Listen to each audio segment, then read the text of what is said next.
What is up, friends, lovers, enemies of the state? Today, we're here to talk about Love Island. I want to apologize for both the fan and, I'm kind of dark unless I've color corrected it. Probably won't. Because I lost my friggin' softbox light wire. I lost the wire to my softbox, so it's making it very difficult to film with light, and that's that on that. I'm currently still unpacking boxes from my move. This is the Ohio apartment. This is probably not the final filming place in my apartment. So, I'm sure you've heard of Love Island. I have seen not all, but some of British Love Island, and I have seen all of American Love Island. And so what this video is basically I'm telling you why American Love Island is good and it's being fucking slept on.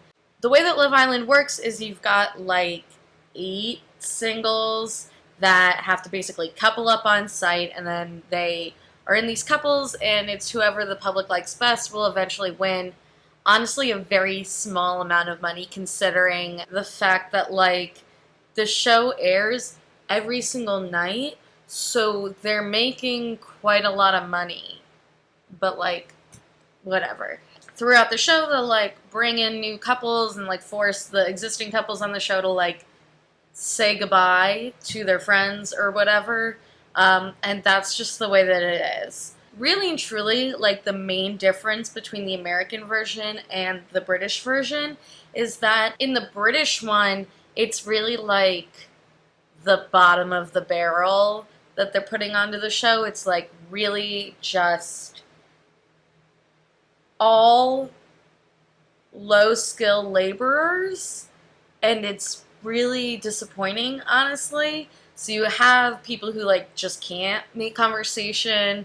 They really make you feel dumber watching, but they really do create their own drama for absolutely no reason over the dumbest friggin' things. Then, as opposed to that, in the American Love Island, you have people who work in advertising, and everyone has a really good job except for this one guy who's a grocery store clerk. They literally told us in the final episode that the reason he's a grocery store clerk is because he just graduated. I'm bitter. I do believe that a part of this, and also a part of the difference between British culture and American culture, is what's kind of led to sort of the different ways that the shows function. So I think when the American Love Island was announced, we kind of expected that it would be the same type of people who maybe didn't go to college, or just ended up working just kind of stinky jobs, but also were basically born to be on reality TV, and instead what we got were just normal people, which is great. I love normal people. I love seeing that. Love Island, the British version, does not have enough of that. On the British version, we tend to basically just have people talking about their relationships the entire time. They don't have, any personality traits about themselves. For the most part, it's, really difficult for the people to present themselves as likable because there just isn't anything about them. A lot of this is just me, thinking about my frustrations with the second season. There was nothing going on. And this kind of felt sort of the same with the first season as well. I started the 3rd season but have not finished it, and I did not watch the latest British version. I'm sure I will, but Elsa and I watched the show together, so we just gotta find time. And also now Rabbit has shut down, so if you have a good alternative to Rabbit, please send it below, because right now we're using Skype and it's okay, but it's not great. So the American version really, really differs from this, where the editing shows them having real conversations with each other, and it's not just about, oh, I like them because they're fit, or like I like them because they've got a good ass. It's like I like this person because of this and this about their personality, or like we have this interest in common. And I mean, even Weston, who's Mr. Cowboy, he would talk about like what he can sort of envision for the future with the different girls that he was with, where he was like, we like laugh together, or I can see myself coming home to this girl, or I can see myself really like adventuring with this girl, which is something that I see with my lifestyle, which is really great. And I feel like you don't oftentimes get that with the British version. And I don't know if that's like an editing thing or a casting thing. Elsa and I have talked about the difference in terms of the casting for the American show. They weren't quite as good as the British ones because they cast people who weren't really able to manufacture drama between each other. Now that we're kind of at the end, they were able to sort of do that, but I think part of what American culture leads itself to is that we aren't the kind of people that will try and fight each other that immediately, as opposed to on the British version, I definitely feel like they're ready to just square the fuck up. I think American people are just kind of, we tiptoe around each other for a very long time until we really have a real reason to square up with someone, and we try to be as non-confrontational as is possible. And probably the casting directors would have done well to sort of up the ante in a way. Either the casting directors needed to get more confrontational people, maybe people who had been on other reality TV shows before, but not like Winston because he was a flop. He was too neutral and non-confrontational. We needed people who were going to fight. Or we needed to create more situations where there was going to be fighting, which honestly means that there needed to be one or two fewer times when people were brought into the villa, because I think people needed to really sort of like establish themselves and their couples a little bit more.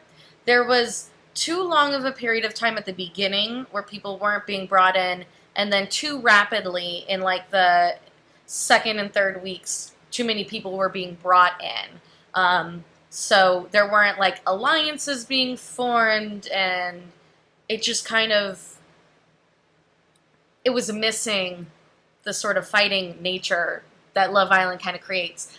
But I really think that it has created this really great, like, I guess, like, new culture that could be really good for this reality TV show, and I really hope it continues and has another season or two in the American version, because it's nice to get to know the personalities of the people that are there. I really think that a lot of reality TV struggles to sort of show, like, who people actually are in shows, and we're all real people with real interests, and it's nice to be able to see that.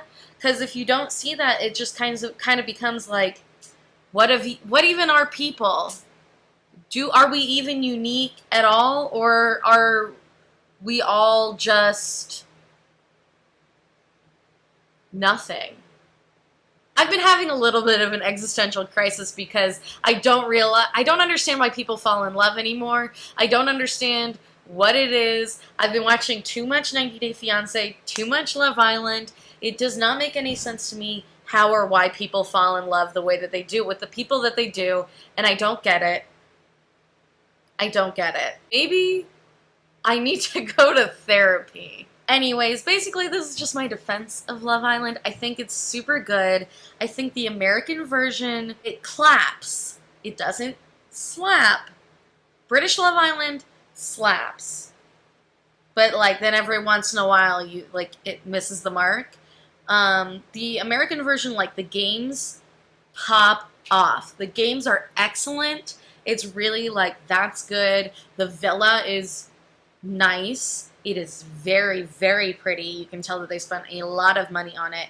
The narrator sucks ass. He is terrible. He is not funny. I wish they were using the same narrator as they use in the British version, because he is incredible. Ian, he is just so funny and all of that. And I mean, I gotta say it, neither version has a good host. Ariel, what's her name? And then the one in the British version who, like, oh my god, whoever styles her needs to be fucking fired. Because they put her in the ugliest outfits that do not flatter her whatsoever. But she's bad. She's not funny. She's not entertaining. She comes off like a huge bitch. And the one in the American version, just her bone structure makes me really anxious. If you know what I'm saying. But also, when she shows up, she's either too formal or she's too like, oh, I've been friends with you guys this whole time. Like, I've been in the villa. And it's like, you haven't been in the villa. You haven't been here. Leave. Also, I think if they're going to have a host, like, and the British version needs to do this too, like, just let the host come in and do the games. Like, what the fuck? Let the host be like Terrence on Are You the One? The host should be there for the recouplings, should be there for the games. Otherwise, just don't have them there. Like, it doesn't, there's no point. I do like both versions. I think they offer something really unique. The British version is really fun. It's super lighthearted and it's just straight drama and it's excellent. But the American version, really, you get to know the people who are on the show, which I really appreciate. So that's kind of my defense of the American version of Love Island. I think it's entertaining in a different way. So let me know if you've enjoyed the American Love Island. I know a lot of people have been sleeping on it. I know that the British version's on at like the same time. Not like, it doesn't air at the same time, but like it's also on American Love Island. If you want to cast me, I love Love Island. Let me know if you want me to do another video on Love Island. I can. Let me know. Comment down below your favorite couple, because we need to fight in the chat. We're going to fight about who our favorite people are on Love Island. Thank you for watching. My foot is falling asleep and I'm in so much pain. Follow me on all my social media. It's linked down below. It's also on the end screen. Watch all of my videos. Thank you guys for watching. And I forget how I sign off, but I will see you next time. Mamma mia, here I go again. My, how could I resist you? Mamma mia, does it show again?